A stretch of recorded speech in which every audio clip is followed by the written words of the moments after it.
How are you guys? Good. So, by show of hands, how many of you are, is my mic on? Are you guys, doesn't feel like it, do you guys, yeah, I can go loud. I don't know if you guys are doing it like before. No worries. I don't think I touched it. Technical glitch. No worries, I can wait a second. I think it's good. Oh, that's right, you're right, I did. I'll take this. Can I take this? Awesome, you're right, sorry. That's the DailyVee mic, sorry about that. By show of hands, how many of you have context for me? Raise your hands. And how many don't? Okay, good. So I'll give you a little background and I'll talk a little bit and then we'll open it up to Q&A because I just wanted to get a sense. So I'm an entrepreneur and I'm an entrepreneur that probably spends a disproportionate amount of time looking at consumer behavior and have basically spent the last 20, 30 years of my life reverse engineering what I think is actually happening with people's attention. And that's what brought me to email marketing in 1996 when I had 90% open rates. It's what brought me to Google AdWords the day Google AdWords started with 5 cents a click. It's what brought me to YouTube 7 months after YouTube started and started one of the big first shows that was longer than a minute.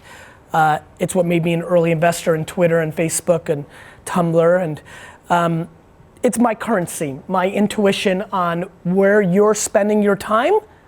And usually I'm just a little bit faster than the next guy or gal in executing on those platforms. And then I spend all my time trying to figure out how to bring value in that new paradigm shift. So for example, for the ones that do follow me, you know that I'm very obsessed with voice right now. And so because I believe that Alexa and Google Home and Apple HomePod and whatever, you know, Alibaba or Tencent or the big Asian players do, that everybody in 6 years will have a device or the voice will be in the paint or in the building, but that most of you will be interacting with a voice-activated AI environment. And to me, now what do? I've binarily decided that's happening. The same way I binarily 10 years ago thought the cell phone would be the most important thing in our lives, which is what led me to betting on the platforms that were being built on top of it. And I believe in my intuition. I execute within those white spaces. And so intuitive understanding of consumer behavior, dating sites in the 2000s when it was taboo, and now it's mainstream. So believing in my intuition, jumping into new territory, it's real estate. I'm in the real estate business. I believe some place is gonna be good. I start building, I learn the space better than the next person, and I became a player in that domain.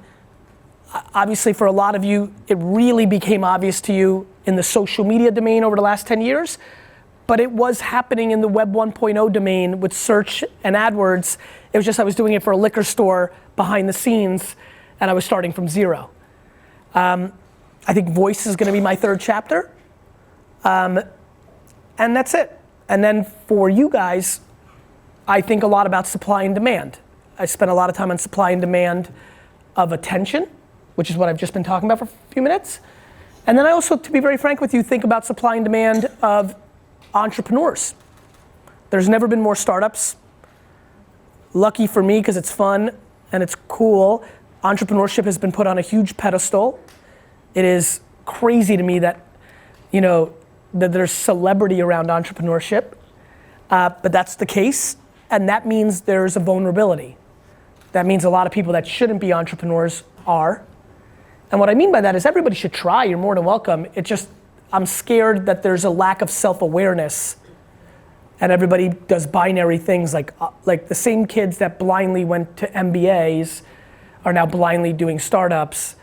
And let me just remind everybody, number 11 at Facebook made a lot more money than number 1 in 99% of companies. So, you know, when I go into a room like this, I'm less worried about marketing arbitrage of attention. I'm more worried about, are you self-aware enough of what kind of founder or entrepreneur are you? And do you know how to surround yourself with the things that you need to be successful instead of blindly thinking you can do everything? And then are you doubling down or tripling down on your strengths? And are you putting that pieces together to be successful in what your ambition is? And are you aware of all the vulnerabilities of what you're doing And how are you combating those? And most of all, are you building a business based on the way the world is right now without anticipating what the world's gonna look like in 36 months by the time you actually have something? So those are the themes on my mind. I'd love to kick off with a little bit of Q&A and see where you guys take this, and then if I need to jump back in and change the tone of conversation, I'm happy to do so, but does anybody have a question? So I know that we have friends all the way from Indonesia as well, so please do ask your questions. Sorry, I just got to open up an app. So I just recently got a power profile on LinkedIn. Okay. And this morning I asked my LinkedIn, because I didn't have a question for you. No worries. So I'm just going to take to my LinkedIn real quick. Sounds cool. See what the question is there. Cool. What's your name? My name is Casey Lane Milhousing. Okay, so this one comes from Jessica Horgan. Can you describe a time you felt lost in your career path? What did you do and what was the outcome? So I think for me, I felt super lost the first 18 years of my life because I wasn't a student. And in the 80s and 90s, there was no such thing as entrepreneurship in America. And the only way that you traded was based on how good of a student you were.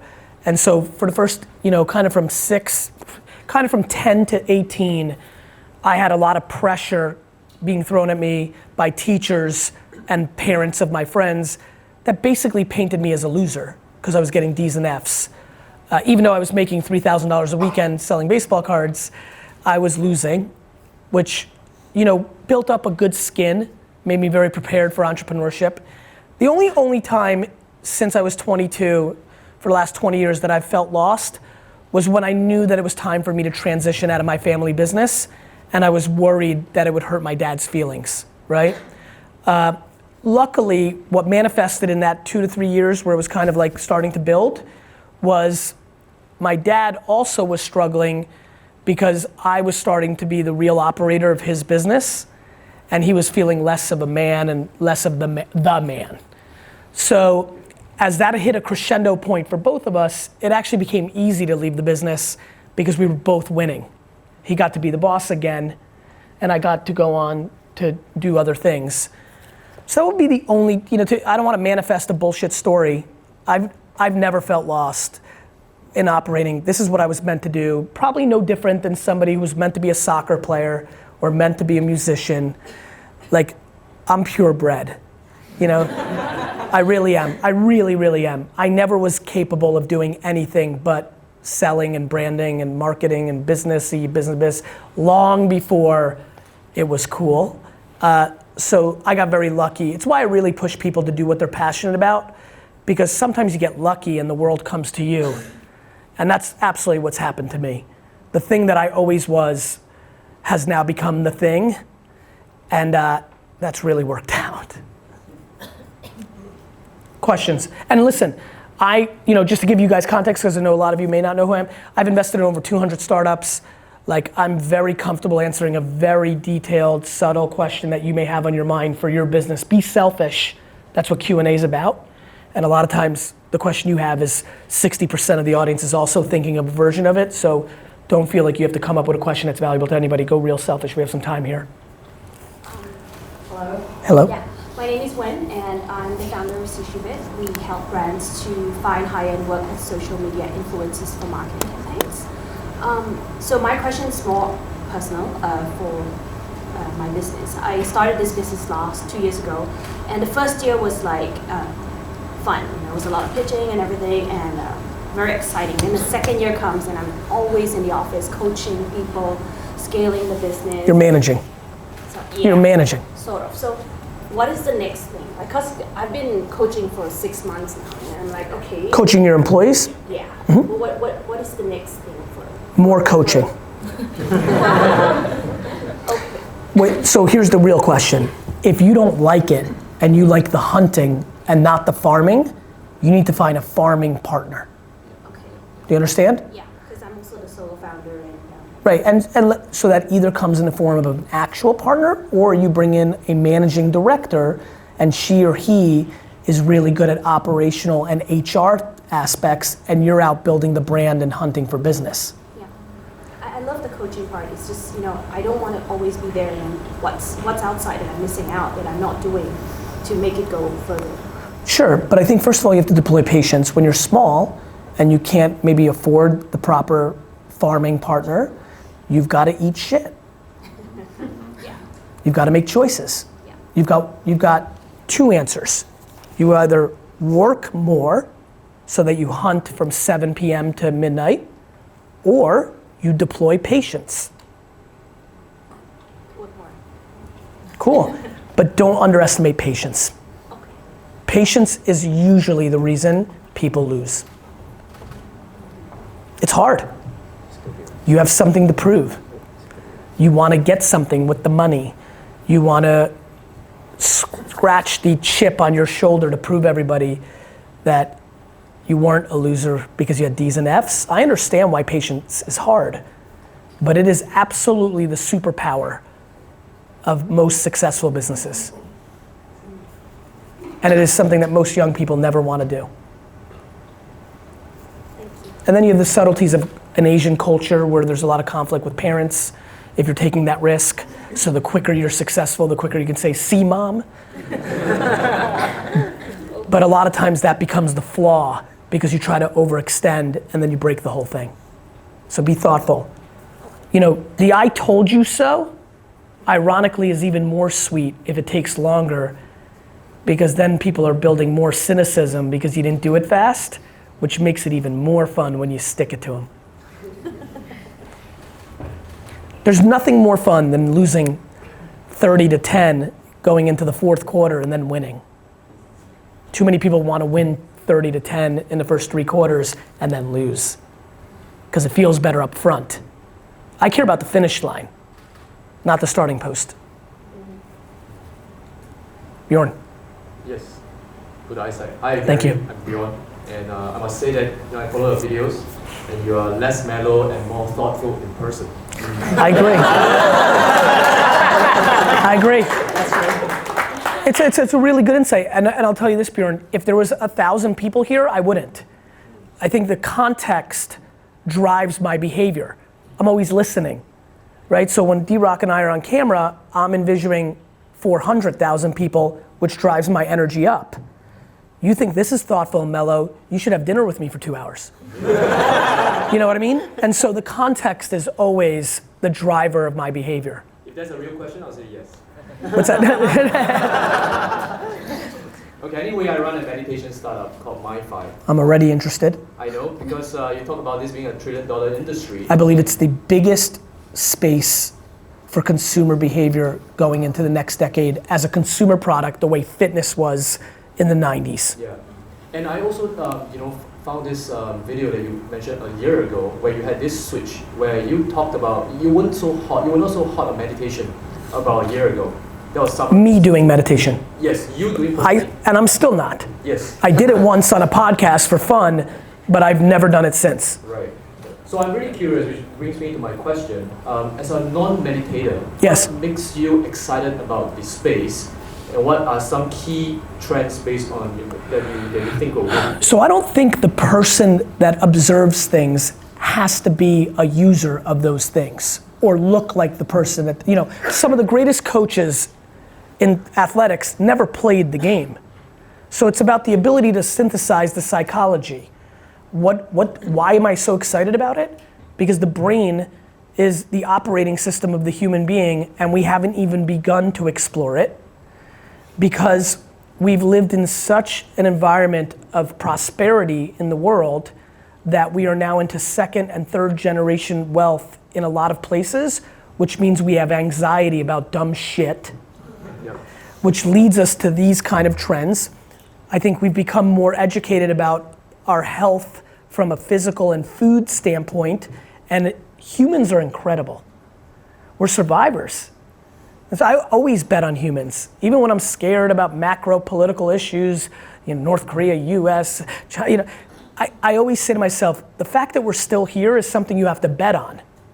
And we've gotten better in our life expectancy, and I believe that meditation is the unlock of the next chapter, that people will live longer and happier once they start really getting into that game, and I'll be very honest with you, I think I was born gifted.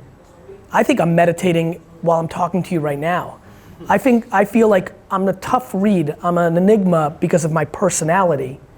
But I think the people that know me better or have been around a little bit longer have a pretty good read in my groundness. I'm balanced in my extremities. And so I know the benefits of a very peaceful mind. I think maybe it was handed to me or the circumstances handed it to me, but I wish it on everybody. And if meditation is a gateway to that feeling, which I believe intuitively it could be, it's going to be a big deal. Now, anytime something's a big deal, business people come in. And so you're gonna have a lot of people from these parts of the world, India, other places where this has been common culture for a long time, who are gonna be mad at the American, business DNA of turning meditation into SoulCycle and Coca-Cola, but that is what's gonna happen. And I look at that as a positive, because I think anything that gets a lot more people into a good place is just good. And if some people have to make a lot of money to make that happen, I'm cool with that too, because I like capitalism. I think it's interesting. So it's as black and white as any trend for me. More than I think that the sun will come up tomorrow, do I believe that meditation is going to be a very substantial commerce trade over the next 30 to 40 years. Now becomes the next question. What are you gonna do about that? What is somebody who here just got inspired gonna do about that? Are you gonna be the fashion brand? Are you gonna be the app? Are you gonna be the food complement to? Are you gonna be the studio location? Are you gonna build the high luxury retreats? What are you gonna do about that is the question. Maybe we can talk about that over dinner. Thrilled. Thank you. You're welcome. Questions?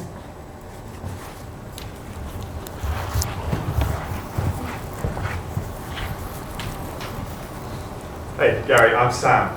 Hey, Sam. So a couple of the things you've talked about already resonate with me and go to a question I was going to ask anyway. Great. So you've just been talking about happiness. Yes. And your interest in happiness. So personally, my background is that I started out in a corporate job, and after that I got into entrepreneurialism and worked in startups. I was basically that person you're talking about, the vulnerability in the market in terms of getting involved in startups. And I didn't take an MBA route because that was no longer the cool thing to do. I wasn't the natural path for people. So I started with what a lot of people think of as quite a boring job. And then I moved into jobs that a lot of people think are very interesting.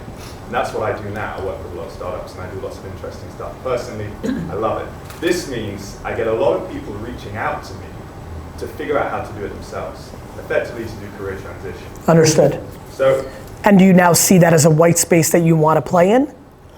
not especially. Okay. There's a lot of people who are jumping on it. That's right. Because there's a massive market there. Of course. Personally, Most people are unhappy. correct. So this is where my question goes. Sure. Because something that I think resonates most about all your content with me is your sort of focus on legacy. Yes. Personally, for me, that's my biggest focus too. Cool. And it took me a long time to figure this out, to go through my sort of professional gratification, happiness, what makes me happy. And what it all comes back to is the most important thing for me is my happiness. Yes. You cannot separate personal and professional when you're talking about happiness, right? That's exactly right. So I am acutely clear on this personally. That's good. But I'm talking to a lot of people who aren't. That's right. Asking me for help to transition into new interesting jobs. That's right. One thing I'm struggling with when I speak to these people is sort of breaking through that wall, which admittedly took me a few years, to be able to really focus on, honestly, what are your drivers? It's radical candor. Yeah. It's pressure. It's where people confuse my content. Where people struggle with me up front is I'm making them uncomfortable because I'm suffocating their bullshit. So this is something I struggle with, is being able to... I get it. People. It's because you're at a place where I used to be probably at some point too. Stuff for me to recall. You're deploying empathy, you're a good guy. It's not fun to be disliked. Like, I don't like being disliked on first impression. I just know it's my responsibility because I have a gift of communication, and now I feel almost a sense of responsibility. You know? I mean, the answer is self-awareness to all questions. If you have excitement or energy towards helping people, whether professionally or just kind of random, the answer is radical candor and suffocation, which is not a normal trait for a lot of people. I hate being disliked, which is crazy because a lot of the way I roll publicly creates 25 to 40% dislike on initial contact. But I'm gonna win in legacy because I get 100 emails a week. 100 emails a week that just start with, I first started hating you. How many people here consume my content in any shape or form? Raise your hands. Hi, I want everybody to see this for some, hi, higher, don't be scared. Okay, how many of you, the first time you saw me, thought I was a bullshit artist or didn't love it? Raise your hands. This is a very interesting insight. But you know what's cool about legacy? It's truthful. And so I would tell you that if you're trading on legacy, like you will start gaining, just in the same way that you realize that, me too, you'll start gaining sharper edges to get people there quicker because you could bounce around and pander with it, or you could just get right to the punchline. And getting to the punchline is the beginning of the process of them winning. I think that's great insight. So a sort of step further. Go ahead. Is if I'm straight in there with a punchline, if I'm just cracking down on radical candor, and people put the blockers up, because they do. 100%. They don't take you seriously, right? They say, whatever, that's not my situation. That's why you've got to roll with honey and then vinegar, right? You've got to have, you know, it's like being a fighter. It's like MMA, right? You've got to, you know this, like I can even tell, you've got to throw different kind of angles. The other question is, you know, my dad, I've worked on him more than any person on earth. It's not gonna happen. So like some people prefer to live within their non-truth. So then you move on. Then you move on. Now, there's different ways to move on. It's not like you cut them out of your life, but you have to be also self-aware and accept things as well. There's only so much one can do, you know? I appreciate it. You got it. It's a super interesting thing, man. What's crazy is I think technology is exposing us. It's unbelievable how I see this whole thing, and I'm putting it on film. I will not be able to see this be true. I believe the next 50 years is a giant step backwards for human beings in the short term, because we're about to be exposed who we actually are, and we're not gonna like a lot of things that we see. Right, that's Brexit, that's Trump, that's a lot of the stuff. I think though that that's gonna put us in a 100-year macro much further along, because once we actually get to that point, we're gonna start fixing it. So I think it's gonna be super interesting. Hello. Hi, my name is Steph. How are you? I'm good. How are you? Good. I run a content marketing agency, and most of the time we're dealing with content for brands. Yes. Well, I love the craft of it, and getting deep into the insights of people, and as you said, what makes them stop and pay attention to a brand. Yes. A problem that I have, or struggle that I have, is usually answering the questions from the clients, which is... Yeah, the clients are the problem. How do you measure the conversion to sales? And it's, I think, even more of a struggle when they don't have the digital infrastructure in place to measure that. Correct. And even more so if they're an offline company. Correct. So what are your thoughts on that? Well, the first thing I do in that scenario, which is a very tricky one, is I ask them how they measure all the bullshit they're actually doing. Right? So whatever you're talking about, right, let's talk about a fashion retailer, brick and mortar store. They can be mad at me that the metrics don't prove to them that the pictures on Instagram and Facebook sell blouses, and I'm empathetic to that, though I'm more than capable of driving a transactional sale versus a branding sale, which is a more short-term play than a long-term play. I'm thrilled. But before I even let them beat me up on the lack of metrics of my environment, I ask them to tell me how they justify the print and outdoor that they do? The answer is they don't have an answer. They've just accepted it. It's kind of like religion, right? So I'm okay with that. My answer to your question is very simple. You have to understand that you're in client services, which means you're not the ultimate decision maker, which means you have to deal in the reality of what you're dealing with. I don't have a single client of the $115 million in revenue that VaynerMedia will make this year that spends their money the way I would if I ran their business. And I'm Garyvee, 0. So I think that you have to be acceptant of the reality of the situation, but never waver from your strategic point of view. I've never accepted that bull crap from a client. I will always push back on my belief, and I let the chips fall where they may. Whether we don't, do you know how many, we don't ever win business pitches because we just get handed business, because if we're actually going up against somebody else, we are not the consumable agency, because I'm not willing to waver to make them feel good. In the same way that Sam just asked about self-awareness, I'm not in the business to make a client feel good and make them justify programmatic banners and justify print. I don't believe in it.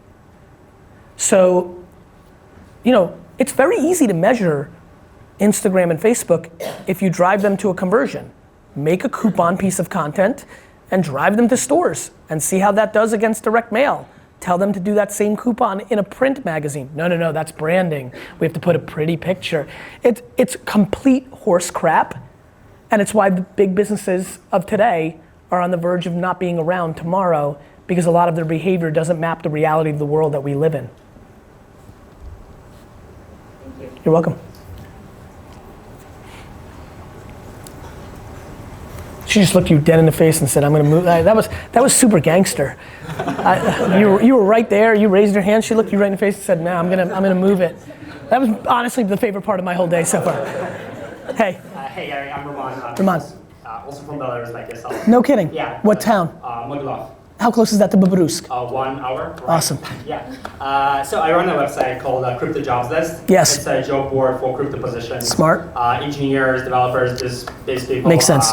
We are one of the top growing websites out there for this space. Very Understood. Specific niche, about 20% week-on-week growth, but we want to grow even faster. And I'm trying to figure out what's the best channels and what's the best way to grow it. Is it just content? Is it something else? What's top 3 priorities I should hit? I think you go above the line and below the line. So what I would do is I would write white papers and manifestos and distribute them through LinkedIn and Facebook. And then I would do Google AdWords. I think you will do in the early nature of crypto, so many people are searching. Yeah. And I think if you find the long tail of a couple of different search queries, how to get involved in the crypto business. I think there's a lot of long tail search queries that will probably be disproportionately ROI positive for you in crypto. What's the best unpaid? Non-paid? Non-paid. That's more interesting. Everyone, Why? If you have money, you can just throw I it right totally disagree. Let's talk about it. Sure. I think that's ideological. So if you can find an arbitrage in paid that is more ROI positive for you than what you're paying, it's a hell of a lot more scalable and more interesting. I think unpaid is philosophically interesting, but I'm not against paid when it's an arbitrage that is massively ROI positive. And when there's new spaces, and crypto is new, there's a lot of arbitrage in paid. But there's a couple other ways you could go. You could start a weekly podcast about crypto. And there's a lot of things, when you go non-paid, Raman, the biggest thing that you have to wrap your head around is you're running a marathon. Okay. So non-paid's incredible. I'm a big non-paid guy. I'm also 15 years in the making. Right. So faster and organic don't match. But content always plays. You're gonna have to have a unique point of view, and you're gonna have to understand distribution, but I'm in for it. I just wouldn't, especially when you're running a business, you would absolutely speed up the process on running paid because of the interest graph of crypto is so easy, both in intent and targeting. It's vibrant to run paid in new dynamics because there's a lot more search query going on because people don't understand it. And so I would give that a lot of thought. Hi Gary. How are you? Yeah. And hi Europe. Nice to see you. It's weird seeing you not on YouTube. So the first thing I'd like to say is thank you for 3 things. Number one is, for me, I'm a lecturer, and I'm going to be a design coach at DBS in a couple of months, so that's exciting. So the first one is ignoring and sticking it to the haters by building the biggest building in town and not telling others. For me as a young lecturer at 27 or 30 now, my peers are all like way above and older than me, and when I came in, they all shoot me down. Yes. So, and the second thing is by providing alternative perspective to my students. When I'm counseling students and all that, they all are unsure of what to do next, and there are some mental issues. Your content really helped me a lot. Thank you. And the last one is, I think the biggest one for me is that I used to always think that I'm an entrepreneur. Yes. But you made me realize that I'm not an entrepreneur, but I'm someone with entrepreneurial tendency. Yes. So I think that's a big thing for me. So that comes to my question is that I have a big ambition. I believe education has the power to change lives. And for me, my childhood dream to be a lecturer and a business owner by age 40, I already accomplished it. But now, you got me thinking, what's next? Which is about legacy over currency. And for me, I want to build a foundation or build schools to give back to society. So the one thing that I have is that you talk about ambition and the willingness to hustle for it. I have the ambition, but the willingness to hustle for that ambition is lacking. Why? I asked my question to myself as well. What's the real answer? I would say that it's my parents and all of that, but I think that's also bullshit. I think the biggest thing is myself.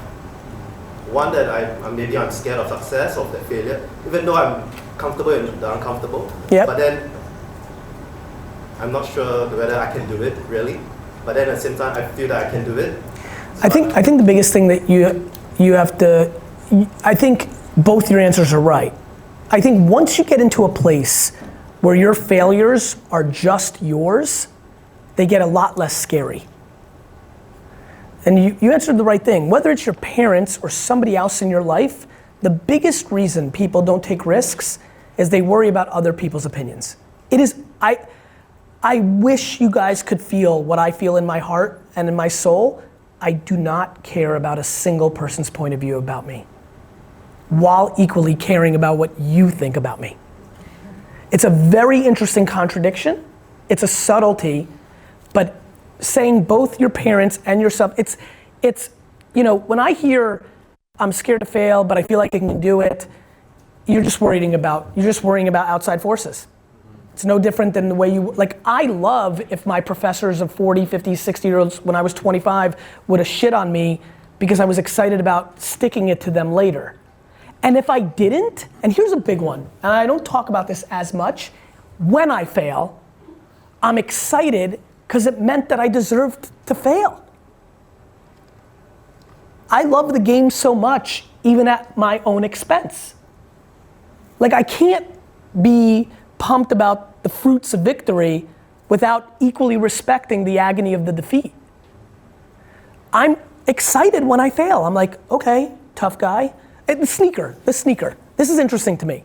Why did I do this deal? It was win-win. If it works, I get to run around with the legacy of being like the first entrepreneur with a signature sneaker, and then, it's kind of cool, right? Like in 20 years, entrepreneurs are just like athletes and musicians and have sneakers. I can sit here in 20 years and be like, the way I thought about the first sneaker, it's cool. It's a legacy play of being strategically right. But if I fail, it's ammo for my friends to make fun of me. Remember when you thought you were so cool, tough guy? It's funny, but I have to have that humility as much as I have that confidence to be able to do my thing. You have to be okay with losing. I have a different question for you, which is, if that's I agree with you that education has the chance to change the world because it's already happened. Education changed the world. My bigger question is, I just want to make sure that you're not overly romantic of the format of the delivery of the education. So I'm fascinated by everybody right now in our current state being anti-technology. Let me explain. The fact that we in society put a handwritten note on a pedestal as this is some great gesture versus when we text people is fascinating to me, because we've put the medium on a pedestal, not the action. So you're telling me if I write an incredible 6-sentence, empathetic love letter to my mom of my admiration of her in text form, that for some reason is less powerful than a handwritten note for that same delivery just because we're anti-technology, because we fear change? I laugh at that. That's how I think about education. I do not believe in a lot of ways that education is being dispersed because it is in the selfish financial interest of the disperser. So one weird insight could be that that's your unlock. That you believe in it, but subconsciously you know that the format is bullshit. Thank you very much. You're welcome. We have one last question to wrap up, and we have a guest who flew in all the way from Indonesia just for this, so we'll end it with him. Thank you so much. Hi Gary, I'm a content creator from Indonesia. Thanks for flying here to Singapore. It's very near from Indonesia. Thank you. So, for a workaholic person like you, I'm really curious about how do you manage your time between your work and your family? Yes. And in the previous session, you talk about escapism. We as Yes. a human being really need to have escapism. And my question is, what is your entertainment? What is your... My escapism is the New York Jets. Okay. For those 3 hours, 16 Sundays a year in the fall and winter, you could tell me that the world is ending and I won't care. Because that escapism is my pure quiet zone, and nothing in business, technology, social unrest is in my mind.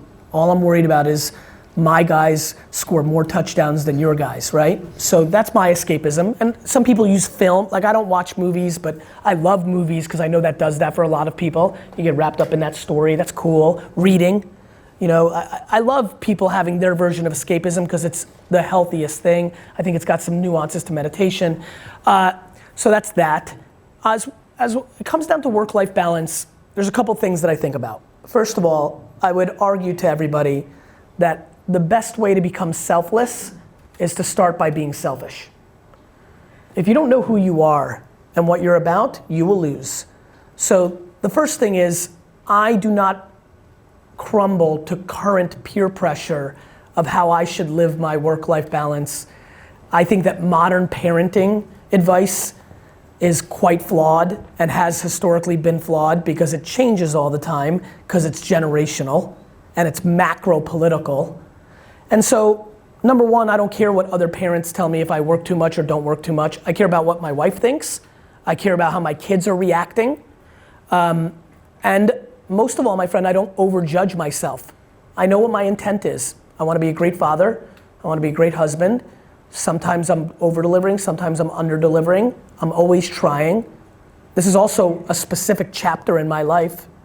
So because I squeezed it so hard in these 4 years, next year, I get to bring Misha and Xander to this trip to Singapore, paid for by somebody who's gonna pay me $200,000 to give a speech and fly my kids over, and I'm gonna take them to this, like, you know, life's about give and take. There's no right or wrong. There's what's your thing. Are my 6 weeks of vacation, of deep downtime, higher quality time than somebody who makes fun of me that comes home at 6 o'clock every night but doesn't really spend time with their family? Like, I'm not pandering.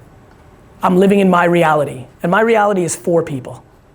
And I'm always putting a pulse on it while making sure I'm not full of shit and conveniently creating a narrative that works for me because of my passion, which I do just like anybody else. And I just keep trying, and I just keep trying, and I find angles. 2 years ago, I had 2 weeks vacation. Now I'm at 6 and 7. That's a big shift for me. I almost took all of August off. That's unheard of. You know, so I'm just adjusting, but never overjudging myself because I don't think anybody's doing it better. I just think people are doing it differently. That's how I handle it. You're welcome. All right, ladies and gentlemen, let's give a big round of applause for Gary.